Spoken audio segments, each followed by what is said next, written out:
Qui vient s'asseoir aujourd'hui sur le canapé de Destin Lorrain? Un pilote au palmarès impressionnant qui a tracé sa route. Il a troqué les circuits pour une autre forme de défi.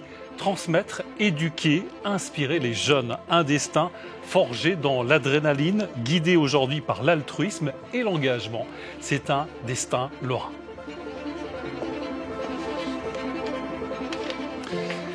Bonjour Jean-Hugues Hazard. Bonjour. Ravi de vous recevoir. On va évoquer votre parcours, mais commençons tout d'abord, un parcours varié, mais commençons tout d'abord par votre carrière de pilote automobile qui a commencé, mais alors très très tôt, vous avez conduit très très jeune. Oui.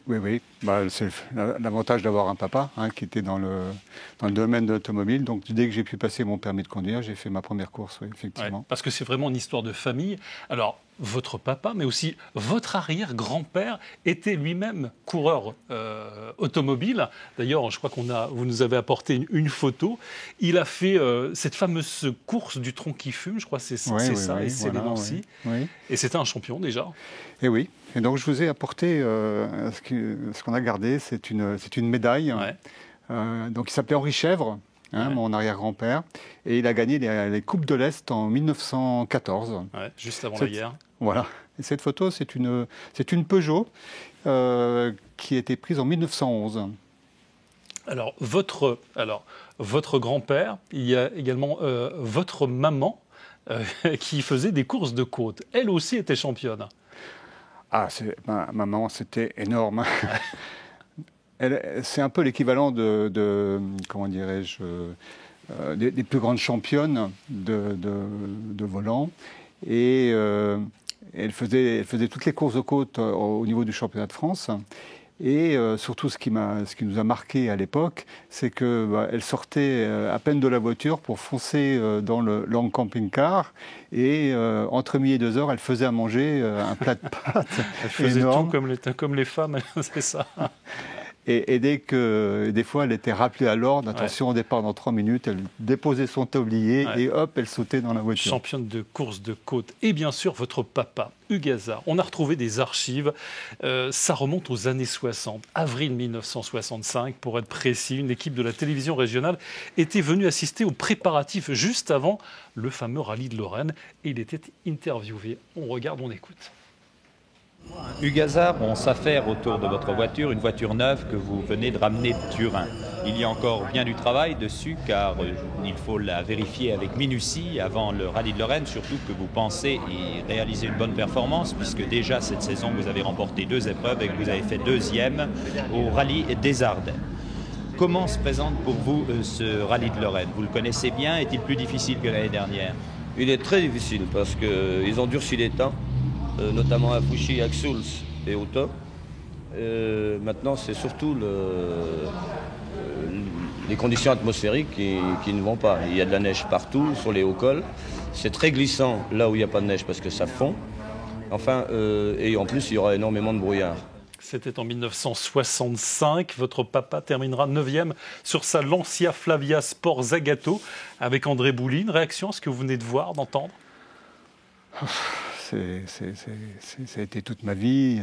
Mon père m'a accompagné, ça a été mon guide. Son départ, ça a été quelque chose de très dur, mais une fois le temps passé, j'ai vu tout le beau côté de mon père, toute la générosité qu'il avait, et j'essaye de m'en inspirer au maximum, quoi. Et il a donc participé au rallye de Lorraine, comme vous l'avez fait ensuite. Le rallye de Lorraine était une course phare à l'époque où tous les grands pilotes étaient présents, il faut le rappeler. Oui, donc c'est la 70e année, c'est cette année. Et la première année, donc, c'était en 1952. Et c'est Josh Lesser, pilote bien connu de Nancy, qui l'a gagné. Et effectivement, c'était en championnat d'Europe. Et tous les plus grands pilotes de France ont participé et gagné cette épreuve, quoi. Le rallye de Lorraine, ça n'a pas toujours été la course favorite des Hazards. C'était plutôt le chat noir pour vous. Ouais, on a eu beaucoup de problèmes. Voilà, on a eu beaucoup de problèmes avec ce rallye et effectivement, on l'a gagné une fois chacun et c'est pas beaucoup par rapport au nombre de participations. Alors vous la remportez une fois en 1990. Quel souvenir vous en gardez? Alors, ça a été un partage extraordinaire parce qu'on était dans les Vosges, la Bresse, des choses comme ça, et on roulait de nuit. Et j'avais cette fameuse M3 qui faisait un bruit incroyable. Et ça faisait une résonance dans les forêts. Et l'objectif, en fait, quand je suis dans la voiture, c'était j'accélérais à fond uniquement pour communier, je dirais, avec tous les spectateurs. Et encore aujourd'hui, il y a des gens qui m'écrivent en me disant quel souvenir ce bruit de M3 dans les forêts vosgiennes, quoi. 91, vous serez vice-champion d'Europe, champion de France Rallye Auto, et vous avez reçu le trophée du meilleur sportif de Nancy. Ça représente quoi pour vous ? Bah écoutez, c'est l'aboutissement. C'est difficile de faire mieux pour un pilote non professionnel, on va dire, parce qu'en championnat de France, on se bat contre des professionnels. Et mais c'est vrai que ce trophée de meilleur sportif, je pense que c'est une très belle reconnaissance. Et ça m'a profondément marqué. Ouais. Vous êtes maintenant directeur de course depuis 10 ans en tant que couvreur. Vous avez été patron de rallye. Pourtant, à un moment, vous avez souhaité tout arrêter. Vous m'avez dit « j'ai voulu stopper parce que trop de morts sur les rallyes ». Est-ce que vous avez connu ça ? Oui, il y a des morts. Ça arrive qu'il y ait des morts. Il n'y en a pas trop, heureusement. Mais le problème, c'est que c'est une grosse souffrance, en fait. Et tant que j'ai été pilote, on peut dire qu'on frôlait la catastrophe, mais au moins on se gérait. Alors que là, quand vous êtes directeur de course, en fait, il y a des accidents. Et derrière, il y a des complications, on doit voir la famille, il y a plein de choses, si vous préférez, qui me marquent profondément par rapport à ma sensibilité, quoi. Ouais. Alors il faut le rappeler, évidemment, le rallye, c'est réservé vraiment aux professionnels. Il y a des amateurs, mais c'est extrêmement risqué. Il faut être très précis, très entraîné. Vous roulez à 180 km/h entre les arbres, c'est ça ? Oui. Ouais. Alors, je ne sais pas si on peut se rendre compte, mais j'ai trouvé cette vidéo que vous avez postée sur les réseaux. On va voir avec votre copilote Jacqueline en caméra embarquée. Ça donne une idée de ce que ça représente quand on est à l'intérieur de la voiture. Regardez. Gauche fond pour 200 mètres à droite de Pierreur. 2 Pierreur. 30 mètres à droite, attention, étroit très puissant.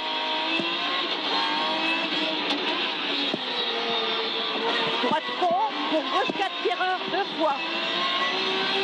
4 Pierreur 2 fois. Droite fond.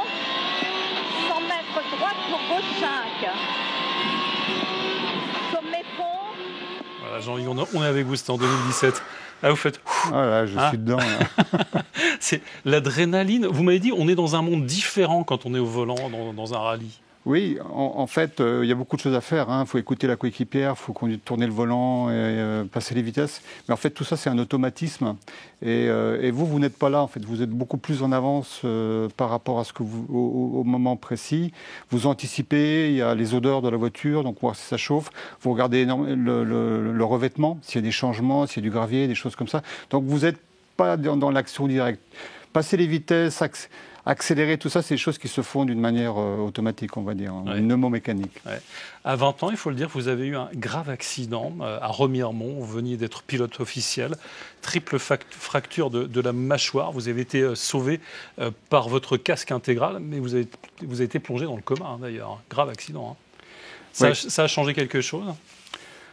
Non, heureusement, parce que j'avais 20 ans, donc on ne se rend pas trop compte, mais effectivement, j'ai eu un grave accident. Les voitures n'étaient pas aussi... on voit l'importance aujourd'hui de renforcer les voitures, des arceaux intégrés et tout, ainsi de suite. Mais vous avez eu du mal à reprendre le volant, ça a mis du temps. J'ai mis 1 an, un an. Il ne fallait pas que je roule tout seul, il fallait en permanence une personne à côté de moi parce que pour m'éviter, j'avais tendance à aller tout droit. Enfin, mon esprit s'arrêtait, quoi. J'allais tout droit sur le rail. Ouais. Alors, vous avez arrêté votre carrière en 92 et en 2000, c'est un vrai virage dans votre vie. Vous allez décider en famille de créer l'école des champions. Vous pouvez nous expliquer en quelques mots, c'est quoi cette école des champions ?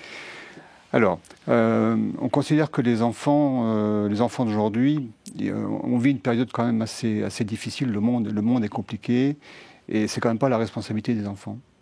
Et c'est ces enfants-là qui vont diriger notre monde donc plus tard.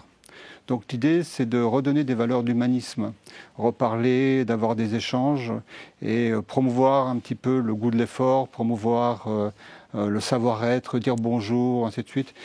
Et le gros avantage, c'est que ces enfants-là captent très rapidement cette thématique et surtout, ils redonnent énormément.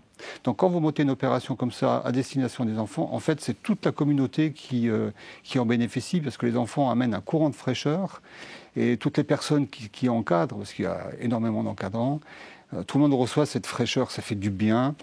Et moi, ça me fait beaucoup de bien. Ouais. C'est une association à but non lucratif, on va le dire, pour l'éducation, la citoyenneté, la santé. Chaque année, vous organisez une vingtaine de manifestations qui rassemblent près de 3000 jeunes. Hein. C'est énorme. C'est énorme, oui. Ouais. Et là, je voudrais donner un petit coup de chapeau, si vous le permettez. Hein, parce qu'en fait, on a créé ça en famille avec mes enfants et mon épouse. Et il faut garder les valeurs, hein, c'est mon rôle, si vous préférez. Mais il y a toute l'organisation, et ça, c'est réalisé par mon épouse. Elle fait un travail considérable, elle est en contact avec énormément de monde. Et franchement, c'est bien quoi, d'être en famille. Ouais. Donc ça se passe, pour bien comprendre, par des défis, des challenges. Hein. Alors en fait, c'est avec les enfants qu'on a fait ça à table. Ouais. Ils avaient à l'époque 12 ans et 8 ans. Et on a cherché, après m'être occupé de Benoît Rousselot, on a cherché à comment faire pour motiver les enfants. Donc ils ont pensé à la fête foraine où les enfants sautent d'un manège à l'autre. Donc l'idée c'était de faire des ateliers de civisme et de sport, hein, et les enfants, les équipes d'enfants sautent, je dirais, d'un atelier à l'autre. Ouais. Donc il y avait vraiment cette motivation. Alors comment ça se passe après? Les enfants sont dotés sur le savoir-faire, hein, c'est-à-dire l'envie de le faire et non pas sur la performance. Ouais. Hein. Savoir-faire et savoir-être. Et le savoir-être, dire bonjour, ainsi de suite. Et ils deviennent des ambassadeurs du bien et du droit. Ils reçoivent une médaille d'apprentissage à la Légion d'honneur, c'est ça. Ouais. En finalité, ça se termine comme ça. Et aujourd'hui, je peux vous dire que nous avons des petits champions qui ont plus de 30 ans, 35 ans, et qui sont encore présents chez nous, qui assistent, qui nous aident, qui sont prêts à prendre le relais. Et vous avez rencontré 50 000 enfants, 25 ans, et vous travaillez avec plus de 400 associations. Voilà, vous avez résumé. Merci beaucoup, Jean-Hugues Gazard, un pilote de course, un pilote de vie, j'allais dire. Merci à vous d'être venu dans cette émission. C'était un plaisir de vous recevoir. Et merci à vous de nous avoir suivis. On se retrouve bien sûr très vite pour un autre Destin Lorrain.